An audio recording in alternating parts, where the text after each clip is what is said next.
আর আমাদের বর্তমানে যিনি উপদেষ্টা তিনি দুই নবীর নাম ধরে আছেন। একটা হলো মোহাম্মদ সাল্লাল্লাহু, কেন আমাদের প্রধান উপদেষ্টা নাম জানেন না আপনারা? কি নাম? মোহাম্মদ ইউনুস। মোহাম্মদ ইউনুস। হায় হায় রে, সাবেক প্রধানমন্ত্রীকে কে যেন বলছিল এই মহাবিপদ আপনি কোন দোয়া পড়তেছেন? বলবার গেলি খালি ওই দোয়াই মনে হয়। কোন দোয়া আপনারা জানেন? সে দোয়া জানেন? লা ইলাহা ইল্লা আনতা সুবহানাকা ইন্নী কুনতু মিনাজ জালিমিন। সবাই বলেন না কেন ভাই? বিপদ আপদ মুসিবত আমাদের সকলের সঙ্গে আছে না নাই? দরকার আছে নাই? কিন্তু দোয়াটার নাম কি? আরো জোরে জোরসে বলেন। হায় কি বেকায়দা। হযরত আলী বললেন, ইয়া আমিরুল মুমিনিন, কবরটা হলো মাছ আর লাশটার নাম হলো ইউনুস। কবরও জীবিত, লাশটাও আল্লাহ জীবিত রেখেছে। ওমর ফারুক বলে, আলী ভাই তাহলে 3 নম্বর প্রশ্ন করলো, একই সঙ্গে দুই ভাই জন্মগ্রহণ করছে যমজ, অনেক বছর পরে দুই ভাইকে হত্যা করা হলো। এক ভাই এক ভাইয়ের সাথে 100 বছরের বড়। এই দুই ভাইয়ের নাম কি? আলী বলতেছেন উযায়ের আর আদিত আলাইহিস সালাতু ওয়াস সালাম। একই সঙ্গে দুই ভাই জন্মগ্রহণ করেছিল।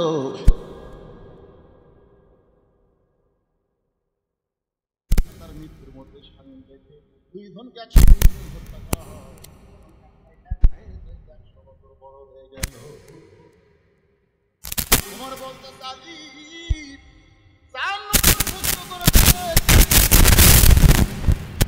নিঃশ্বাস প্রশ্বাস তারপর ওই কারাগারে লাশটা থাকে। লাশ কি আর কারাগার কি? আলী বলতেছেন কারাগার হলো মায়ের উদর।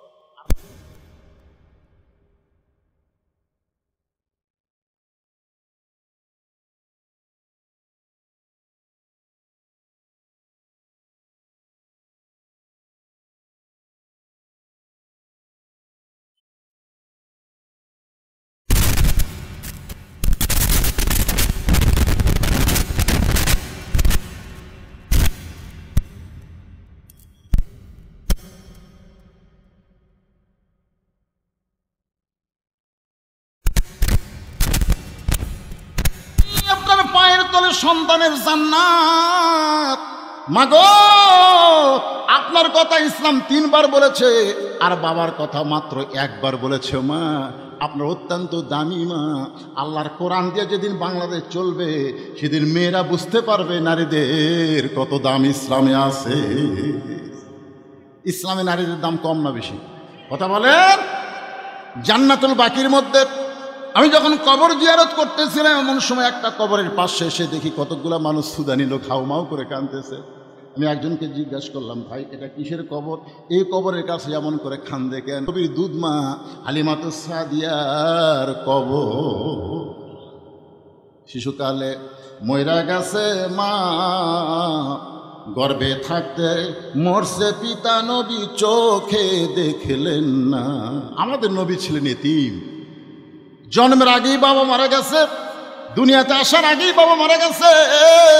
6 বছর বয়সে মা দুনিয়া থেকে বিদায় হয়ে গেছে। যিনি দুধমার দায়িত্ব নিয়েছিলেন তার নাম হলো হালিমাতুস সাদিয়া। এক অনুষ্ঠানে এরকম নবী আলোচনা করতেছে, সাহাবীরা ওয়াজ শুনতেছে। ইতিমধ্যে হালিমাতুস সাদিয়া উটের পিঠে চলে আসতেছে। কতগুলা সাহাবী দৌড়ে গেল, এই বুড়ি এই বুড়ি, উট নিয়ে কোথায় যাবি? উট ব্রেক কর। সঙ্গে সঙ্গে নবী বললেন, সাহাবীরা ওই বৃদ্ধাকে তোমরা বাধা দিও না। বৃদ্ধা যখন নবীর কাছে চলে আসলো, আল্লাহ রাসূল আস্তে করে টেজ থেকে নেমে তার গায়ের চাদর খুলে মাটিতে বিছায় বললেন, মা উটের পিঠ থেকে জমিনে নামার আগে আমার চাদরে পা দিয়ে আমার ভাগ্যটাকে আপনি ধন্য করে দেন। জোরে কোন সুবহান। প্রত্যেকটা সাহাবীরা চমকে গেল, কিরে একটা বুড়ি নবীর গায়ের চাদর বিছিয়ে দিয়ে বলতেছে, মাটিতে পা না দিয়া আমার চাদরে পা দিলে আমার ভাগ্য ধন্য হবে, জীবন ধন্য হবে। আবু বকর বললেন, ইয়া রাসূলুল্লাহ এই বুড়িটাকে তো আমরা চিনতে পারলাম না, যাকে আপনি এত সম্মান করতেছেন। রাসূল বললেন, উনি হলেন আমার দুধমা হালিমাতুস সাদিয়া। মায়ের 1 ফোঁটা দুধের দাম কাটিলে গায়েরই চাম, মায়ের এক ফোঁটা দুধের দাম কাটিলে গায়েরই চাম, পায়ের জুতা বানাইল ঋণের শোধ হবে না। এমন দরদি ভবে কেউ হবে না আমার মা, মা গো। ঘোড়াচড়া দেখতেছে যিনি মসজিদের মধ্যে নামাজের মধ্যে ঢুকছেন, আসলে আমাকের মতন মুসল্লি না। ঘোড়াচড়া বুঝতে পারলেন লোকটা শুধু নামাজের নিয়ত করে নাই, নিয়ত করার সঙ্গে সঙ্গে নামাজের মধ্যে ঢুকেছে। এখন লোকটার কাছ থেকে যদি গোটা পৃথিবীও চুরি করা হয়, লোকটা কিছুই বুঝতে পারবে। রাসূলের কথা মতো আলী কয় নম্বর নামাজি? কথা কয় না, কয় নম্বর নামাজি? পিঠে তীর ঢুকছিল, আপনার জানেন না? কেউ বলে পিঠে, কেউ বলে পায়ে। আল্লাহ রাসূল বললেন আলী যখন নামাজের মধ্যে থাকবে তখন তীরটা টেনে বের করো। নামাজের যখন মধ্যে থাকবে, ওই নামাজের ইমামতি করলেন আল্লাহর নবী। সামনে কাতারে হযরত আলী, এক পাশ আবু বকর, এক পাশ ওমর, পিছনে কাতারে ছিল হযরত উসমান গনি। দুইজন সাহাবীকে নবী বললেন তোমরা জামাত তরক করে আলী তীরটা টেনে বের করো।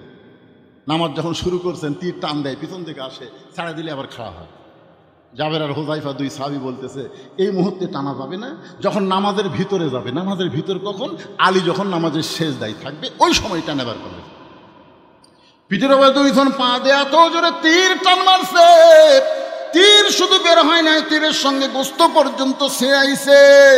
নামাজ শেষ করার পরে নবীর সামনে যখন তীর আর গোস্তের টুকরা জমা দেওয়া হয়, আল্লাহ নবী এত কান্না কানলেন। কাঁদার পরে বলেন আলী রে, সঙ্গে সঙ্গে আলী বলে লব্বাইক ইয়া রাসূলুল্লাহ। আলী, যেই তীর ধরে একটু নড়াচড়া করলে তুমি চিৎকার দিয়ে কান্তা, সেই তীর তোমার পিঠের ভিতর থেকে বের করা হলো। খালি তীর বের হয় নাই, তীরের সঙ্গে গোস্ত পর্যন্ত ছিঁড়াইল। আমি নবী জানতে চাই তুমি তখন ছিলে কোথায়? আপনারা বলেন তো নবী জানে কে জানে না? কথা বলেন, জানে কে জানে না? এরপরে নবী আমাদেরকে শোনানোর জন্য বললেন আলী, আমি জানতে চাই তুমি তখন ছিলা কোথায়? আলী বলতেছে ইয়া রাসূলুল্লাহ, আমার মনে হয় আমার পিঠ থেকে যখন তীর টেনে বের করছে, গোস্ত ছিঁড়াইছে, আমি তখন কাবার ভিতরে ছিলাম। প্রত্যেকটা সাহাবী ওঠ কামড়ায়, কারণ নামাজ পড়েছে মসজিদ নববীতে, যেখান থেকে কাবা হলো 430 কিলো দূরে। 430 কিলো দূরে কাবার ভিতরে হযরত আলী কেমনে? সাহাবীদের মধ্যে কিছু সাহাবী বলা বলি করলো ইয়া রাসূলুল্লাহ, আলী দুর্বল হওয়ার কারণে বলতেছে, হয়তো অসুস্থ হওয়ার কারণে বলতেছে আমি তখন কাবার ভিতরে ছিলাম। কারণ আলী মসজিদ নববীর মধ্যে আপনার পিছনে নামাজ পড়লো, তাহলে কাবার মধ্যে ঢুকলো কেমনে? রাসূল বলেন সাহাবীরা রে, আমি আলীর কাছ থেকে শুনতে চাই। আলী বলতেছে রাসূলুল্লাহ, নামাজের নিয়ত করার পর আপনার শরীয়ত বলতেছে চোখ দুইটা খোলা রাখতে হবে। আমি দুইটা চোখ খুলে সেজদার দিকে তাকায় থাকলাম, কিন্তু এক সময় আমার দুইটা চক্ষু বন্ধ হয়ে গেল। আমি তখন অন্ধ হই নাই, আমি তখন দেখতে পাই আমার সেজদার জায়গায় আল্লাহর কাবা ঘর দাঁড়িয়ে গেছে। আল্লাহর কাবা ঘর সেজদার জায়গায় পাইয়া আমার দুইটা চোখ যখন কাঁদতেছে, চোখের পানিতে যখন গাল ভিজে যায়, এমন সময় নামাজের মালিক আল্লাহ ডাক দিল, আলী তোর নামাজের সাইজ দেখে আমি আল্লাহ 430 কিলো দূরে কাবা তোর সেজদায় হাজির করে দিলাম, এরপরেও তুই কেন এমন করে কাঁদতেছিস? আলী নামাজের মধ্যেই বলতেছে, আল্লাহ আমার সামনে কাবা দিয়া তুমি আমারে খুশি করতে পারবা না, কারণ কাবার নামাজ পড়ি না, আমি নামাজ পড়ি কাবার মালিকের জন্যে। ফালিয়াবুদু রব্বা হাযাল বাইত, আমি কাবার নামাজ পড়ি না, আমি নামাজ পড়ি কাবার মালিকের জন্যে। যতক্ষণ পর্যন্ত কাবার মালিককে দেখতে না পাবো, ততক্ষণ পর্যন্ত আমার চোখের পানি বন্ধ হবে না। সঙ্গে সঙ্গে দেখতে পাই আমার আল্লাহর কুদরতি পা, ওই পায়ের মধ্যে হযরত আলী নামাজের সেজদা দেয়। সুবহানাল্লাহ বলেন।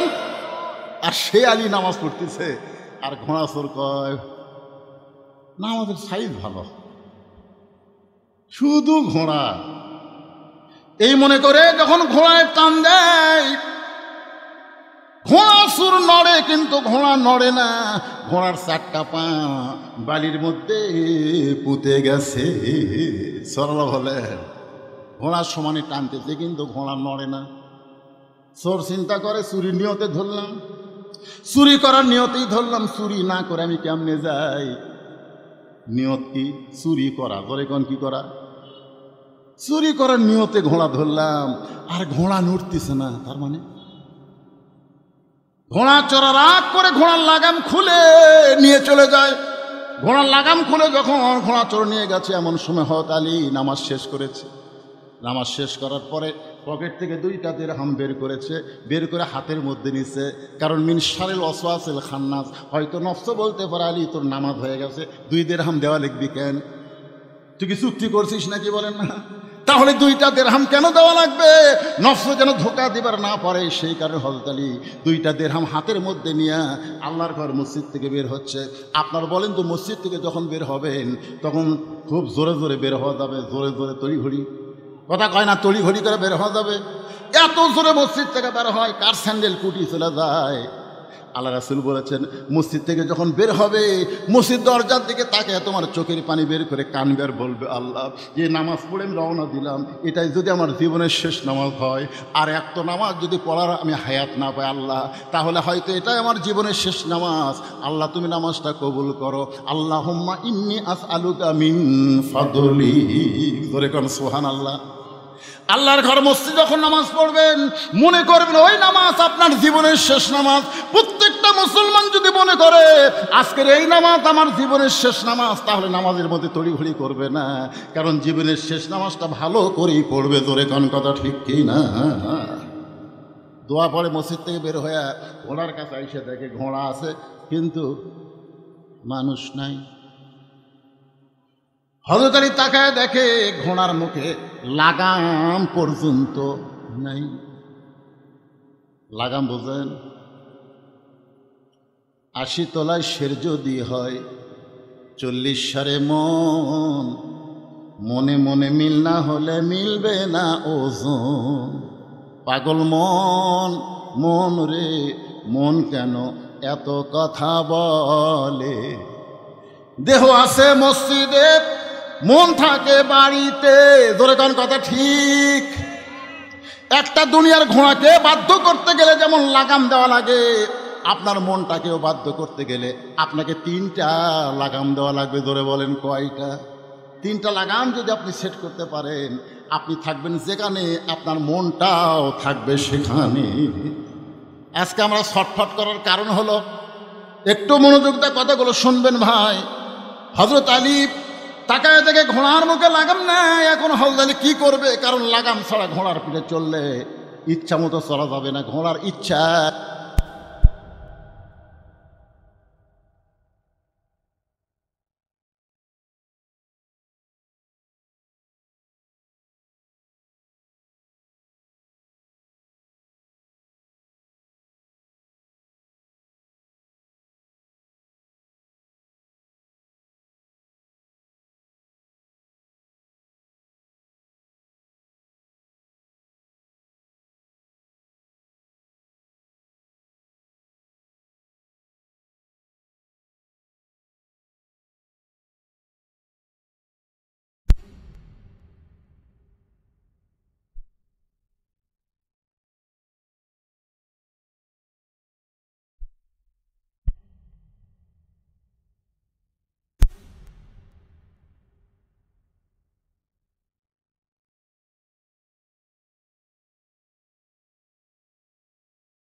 ওই হাত দেওয়ার জান্নাতকে ঠেলা মারছে। কি সুবহানাল্লাহ না নাউযুবিল্লাহ? একজন টাইনা কথা সুবহান। এ ভাই রাগ করে আওয়াজ শুনতেছেন? তা আপনাকে সামনে যদি এখন দান বাক্স যায়, আপনারা কারা কারা ঠেলা মারবেন? পকেটের টেকা থুয়া দেখি তো। পকেটের টেকা থুয়া দান বাক্স ঠেলা। ওই যে 2জন উঠছে, ঠেলা পাটি 2টা উঠছে দেখেন। এই সময় যারাই উঠবে বুঝবেন তারা হলো ঠেলা পাটি। ধরে এখন কি পাটি? আপনার কাছে কি 10টা টাকাও নাই? 50 টাকা 100 টাকা যে যা পারবেন। মসজিদ কমিটির মুসল্লি ভাইদেরকে আমি বলবো, এই সময় আপনারা একটু ব্যাগ নিয়ে রুমাল নিয়ে ভেতরে ঢোকেন। সবাই পকেট থেকে চকচকা টাকাটা দিবেন। যেই টাকা পান আলা নেয় না, চালা ধরে না, সিনা টাকা, ওইটা দিবেন না। লান তানালুল বিররা হাত্তা তুনফিকু মিম্মা তুহিব্বুন।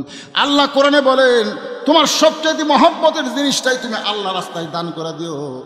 রাত 12টা বাজার সময় আমি আপনাদের বললাম ভাইজান আপনার একটু মন খুশি মতো ব্যাগের মধ্যে যে যা পারবেন দান করবেন। কেউ যদি বলে হুজুর ব্যাগের মধ্যে না, আপনার হাতে 500, 1000, 2000 টাকা আমরা দান করতে চাই আল্লাহর ঘর মসজিদের জন্য, ভাইজান ব্যাগগুলো তাড়াতাড়ি দিয়ে দেন, এগুলো আগেই সেট করা লাগতো।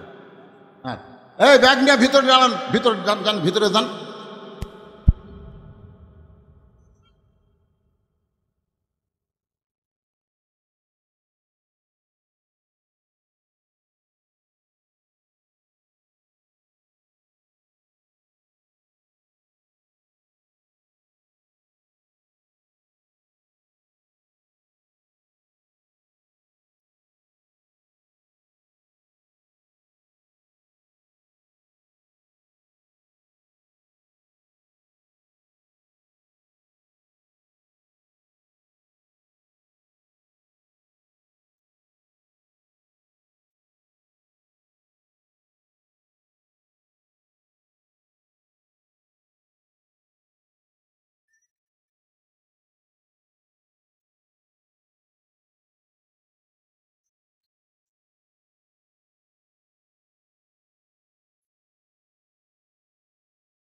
দুনিয়া থেকে বিদায় নেওয়ার পরে তার সন্তান সন্ততি তাকে ভুলি নাই, তার পক্ষ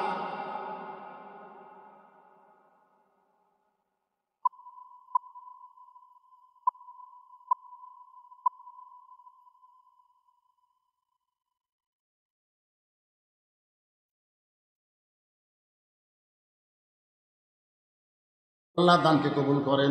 আল্লাহুম্মা আমিন। চশমা লাগালেন নাম হলো মোহাম্মদ আবুল কালাম মল্লিক। 3000 টাকা দান করেছে, আল্লাহ তার দানকে কবুল করেন। নগদে 3000, আচ্ছা দান করেছে, আল্লাহ কবুল করেন। মোহাম্মদ কামাল মোল্লা 1000 টাকা দান করেছে, আল্লাহ কামাল মোল্লার দানকে আল্লাহ আপনি কবুল করেন। মোহাম্মদ রফিক পরামানিক 1000 টাকা দান করেছে, আল্লাহ দানকে কবুল করেন। কোরআন পড়ার 500 টাকা দান করেছে মিন্টু সর্দার, আল্লাহ দানকে কবুল করেন। আল্লাহ এতগুলো স্লিপ বলবার গেলে মনাজাত লোক পাবে দান। মোহাম্মদ রওশন কারাকান্দর 1 বছর সিমেন্ট দান করেছে, আল্লাহ তার দানকে কবুল করেন। আল্লাহুম্মা আমিন। নাম হলো মোহাম্মদ হাকিম মাস্টার 1000 টাকা দান করেছে, আল্লাহ দান কবুল করেন। জাহাঙ্গীর 1000 টাকা দান করেছে, আল্লাহ তার দানকে কবুল করেন। নাম হলো মোহাম্মদ জালাল 1 বস্তা সিমেন্ট দান করেছে, আল্লাহ জালালের দানকে আল্লাহ আপনি কবুল করেন। নাম হলো মোহাম্মদ রফিল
সামনে আসেন। মিজানুর রহমান মিজান গাড়িসাপাড়া থেকে 5000 টাকা দান করেছে, আল্লাহ তার দানকে কবুল করেন। আল্লাহুম্মা আমিন। অনেক দানকারী এখানে বলাই যাচ্ছে না, খালি আপনাকে ধৈর্য না থাকার কারণে দানকারীর নাম পর্যন্ত বলতে পারলাম না, এক ব্যাগ টাকা স্লিপ নিয়ে আমার ভাইকে আমি পাঠিয়ে দিলাম। আল্লাহ, যাদের নাম বলতে পারলাম না, লেখার সঙ্গে সঙ্গে তোমার জান্নাতের খাতায় তাদের নাম উঠে গেছে। আল্লাহ আল্লাহ কবুল করো, জোরে কারণ আমিন। এই মসজিদের জন্য যারা চেষ্টা করতেছে, তদবির করতেছে, মানুষের কাছ থেকে টাকা আদায় করতেছে, নিজেও দান করতেছে, আজকের মাহফিলে এবং গত শুক্রবারে হাজার হাজার টাকা দান করে। আমার এক ভাই বলল গত জুম্মায় 3 লাখের উপরে দান করছে। এরা খালি বাইরের লোকের দানের আশা করে না, তো গ্রামের লোকেরাই 3 লক্ষ টাকার উপরে দান করছে গত জুম্মায়। 6 মাসের মধ্যে মসজিদ হয়ে গেছে। ইনশা, জোরে বল ইনশা, কেবল ইনশাল্লাহ কবেন না। এই ভাই পিছনে কয় মুরব্বী বসে থাকলো রে, আমি একটা করলাম, আপনি ওটা মাত্র 1-8 বছরের।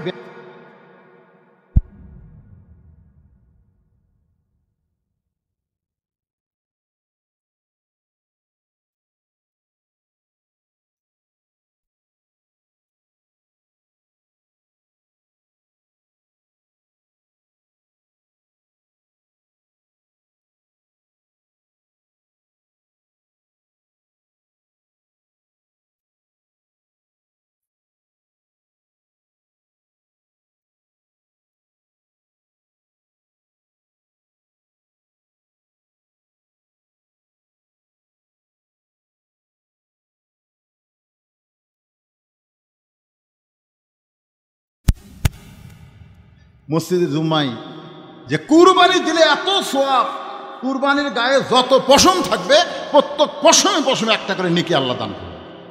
সুবহানাল্লাহ বলেন না কেন? ও শোনার পরে এখন চিন্তা করছে কি, আমার তো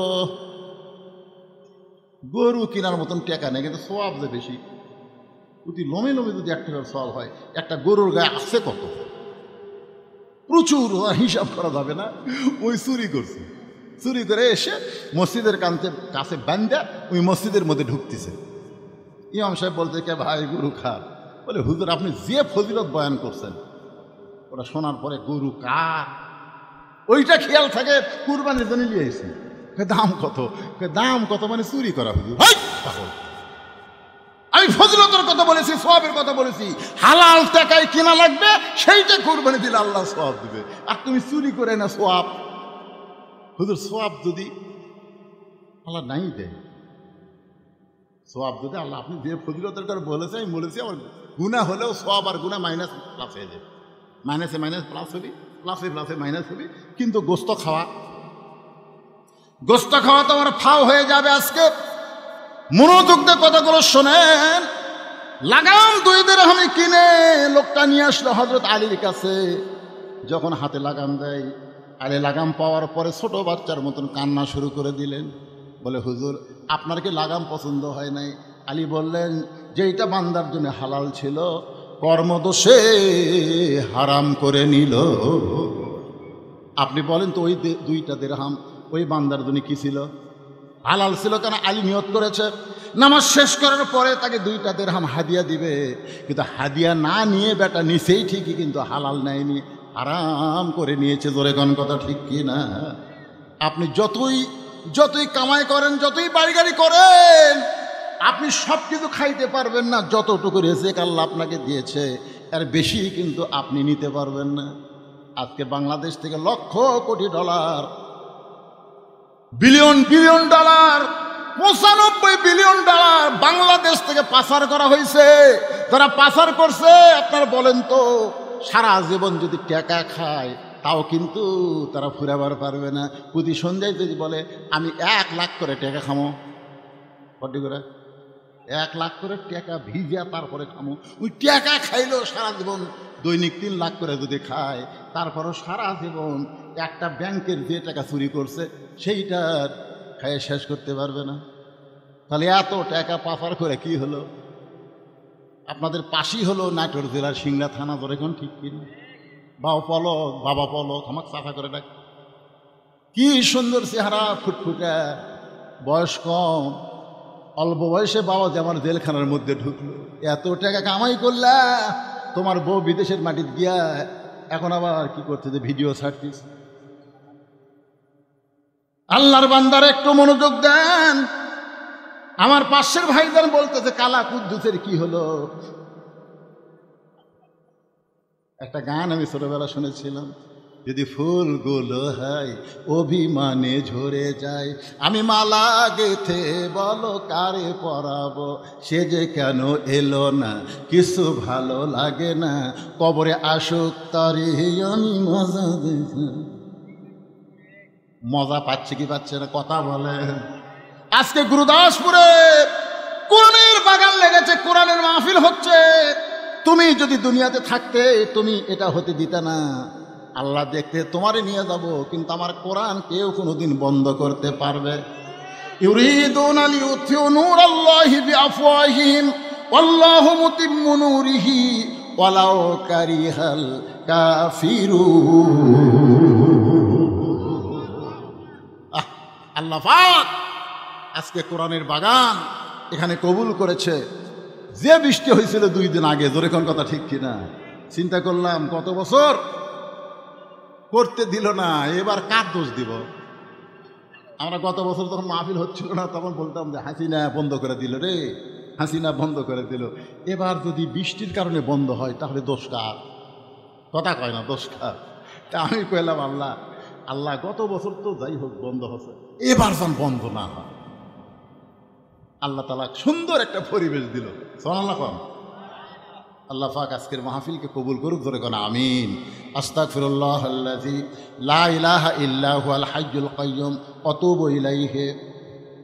আপনারা অত্যন্ত ভালোবেসে আমাকে সেই অনেক আগ থেকে 2006 সাল থেকে দীর্ঘদিন আমি ওয়াজ করছি। ওয়াজ করে কি করছি আমার শাহিদ আলী ভাই জানে, আপনারা যারা দাওয়াত দিবার যান আমার ওখানে তারা জানে।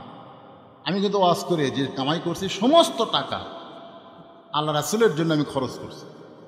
বর্তমান 235 শতক জায়গার ওপর মসজিদ, মাদ্রাসা, ইতিমখানা। এইবারে আল্লামা সাইদি হুজুরের নামে একটা কনফারেন্স সেন্টার করলাম কয়েক লক্ষ টাকা দিয়ে, আল্লামা সাইদি হুজুরের নাম, অডিটোরিয়াম, যেখানে অনেক আল্লাহর বান্দার একত্র হয়ে কোরআনের ময়দানে ইসলাম আন্দোলনের কর্মসূচি পালন করতে পারবে এবং বহু কাজ হবে সেখানে। আলহামদুলিল্লাহ এইগুলো আমি করছি।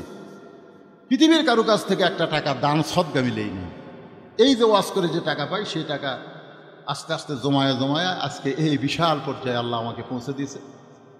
আল্লামা সাইদি হুজুর দুনিয়া থেকে যাওয়ার পরে মানুষ কিন্তু তার জানাজা করতে গিয়ে দেখেছে সাইদি ফাউন্ডেশন, জোরে কোন কথা ঠিক কিনা? বিশাল এরিয়া। আয় হাই রে, কী করছে লোকটা, আল্লাহর বান্দা। আমিও ঠিক সেরকম আপনাদের কাছে মাদ্রাসার জন্য আমি একটা পয়সাও কোনো দিন চাইনি, কারোর কাছে চাবও না। সেই মাদ্রাসার পক্ষ থেকে একটা বই আপনাদেরকে দেওয়া হবে মাদ্রাসার পক্ষ থেকে। বইটার নাম হলো সুন্নাতের বাগান। অত্যন্ত গুরুত্বপূর্ণ বই। কেউ যদি নিতে চান তাহলে আপনি 50 টাকা ওই মাদ্রাসার এতিমদেরকে হাদিয়া স্বরূপ দান করে এই বইটা নিয়ে যাবেন। এর একটা টাকাও কোনো দিন আমার ভিতরে ঢুকবে না, ঢুকলে হারাম হবে। সম্পূর্ণ টাকা মাদ্রাসার এতিমদের পিছনে খরচ করা হবে। কারো পকেটে যদি 50 টাকা থাকে মোনাজাতের পরে, এখানে সামান্য কয়টা বই আছে, আপনি নেবেন ইনশাআল্লাহ। দোয়া হচ্ছে আল্লাহুম্মা আমিন, আল্লাহুম্মা আনতাস সালাম ওয়া মিনকাস সালাম, তাবারাকতা ইয়া যাল জালালি ওয়াল ইকরাম। আল্লাহ তাআলা অনেক লম্বা সময় ধরে তোমার পাগল বান্দা বান্দিরা আরামের বাড়ি ঘুমকে বাদ দিয়া কোরআন হাদিসের মহব্বত করে যাইনিয়া এই জান্নাতের বাগানে বসে বসে আলোচনা শোনার শেষে আমি গুনাহগারের সঙ্গে রহমতের দরজায় ফকির হয়ে দোকানা হাত তুলেছি। আল্লাহ মেহেরবানি করে আজকের মাহফিল আমাদের সকলের হেদায়েতের জন্যে, নাজাতের জন্যে, জান্নাতের জন্যে কবুল করো। এই মাহফিলের শুরু থেকে শেষ পর্যন্ত যত আলোচনা হয়েছে আল্লাহ, এর মধ্যে যদি ত্রুটি হয়, ভুল হয়, মাফ করে দিও। এর জাহাদিয়া মঞ্জুর করো সোনার মদিনায় নবী পাকের রওজা মোবারকে আল্লাহ কবুল করে নিও। तमाम আম্বিয়ায়ে কেরাম, আসহাবে কেরাম, তাবিনী কেরাম, তাবা তাবিনী কেরাম, तमाम পৃথিবীর মাটির নিচে যত মুমিন মুমিনা শুয়ে আছে আল্লাহ সকলের আরওয়াহ পরে হাদিয়া কবুল করো। আল্লাহ তোমার মসজিদকে মহব্বত করে নগদে বাকিতে তোমার পাগলের এত টাকা দান করেছে, এত সুন্দর মসজিদ নির্মাণের জন্য যারা টাকা পয়সা দান করলো আল্লাহ সবগুলো দান জান্নাতের বিনিময় হিসাবে তুমি কবুল করে নাও। যেই বাবা মাকে লক্ষ্য করে সন্তানরা দান করেছে আল্লাহ তাদের দানের টাকার বিনিময়ে বাপ মার কবরকে জান্নাতের টুকরা বানিয়ে দাও। আল্লাহ মসজিদকে কিয়ামত পর্যন্ত কবুল করো। মসজিদের জায়গা দিয়া মসজিদে তৈরি করে অনেকে দুনিয়া থেকে চলে গেছে। আল্লাহ তোমার মসজিদ, তোমার ঘর নির্মাণ হয়েছে, হয়তো জায়গা দেনেওয়ালার দুনিয়াতে নাই। আল্লাহ মসজিদের ওসিলায় তাকে জান্নাতি কবুল করে না। পর্দার অন্তরালে আমার মা বোনের আবেদা সালেহা পর্দানশী কবুল করে। মা ফাতেমার চরিত্র দান করে দাও। আমি অসুস্থ, আমার মতো অসুস্থ হয়ে যারা হাত তুলেছে আল্লাহ সুস্থতার নিয়ামত দান করো। মসজিদ কমিটির সভাপতি, সহসভাপতি, সেক্রেটারি, কেশিয়ার, মুসল্লি, ইমাম, মুয়াজ্জিন সকলকে আল্লাহ তুমি কবুল করো। আজকের মাহফিলের সভাপতি, সহসভাপতি, প্রধান অতিথি, বিশেষ অতিথি বিন্দুদের আল্লাহ তুমি কবুল করো। আমরা যারা হাত তুলেছি সকলেই জবান খুলে বলি রব্বির হামহুমা কামা রব্বায়ানি সগীরা। আল্লাহ আমাদের কলিজার টুকরা জনম দুঃখী মা বাবা যাদের কবরে চলে গেছে, আল্লাহ মেহেরবানি করে মা বাবার কবরকে জান্নাতের টুকরা কবুল করে না। একটা মিনিট একটু চিন্তা করেন তো সবাই, একটু চিন্তা করেন বাজান। যেই দুইটা হাত আল্লাহর দরবারে তুলেছেন, এই দুই হাতে কত কবরে আপনি মাটি দিয়েছেন, একটু চিন্তা করেন। এই দুই হাতে কত লাশ কবরের ঘরে নামাইস, এই দুই হাত দিয়া কত কবরে মাটি দিয়েছি। একদিন আমরা সবাই মরে যাব, আমরা কেউ থাকবো না দুনিয়ায়। যেদিন আমাদের মৃত্যু হবে আল্লাহ দিনটা যেন জুমার দিন হয়, মাসটা যেন রমজান মাস হয়, ইমানের সাথে ইজ্জতের সাথে এই দুনিয়া থেকে বিদায় নেওয়ার কালে আমাদের জবানে তুমি জারি করে দিও লা ইলাহা ইল্লাল্লাহু মুহাম্মাদুর রাসূলুল্লাহ সাল্লাল্লাহু আলাইহি ওয়াসাল্লাম। আসসালামু আলাইকুম ওয়া রাহমাতুল্লাহ।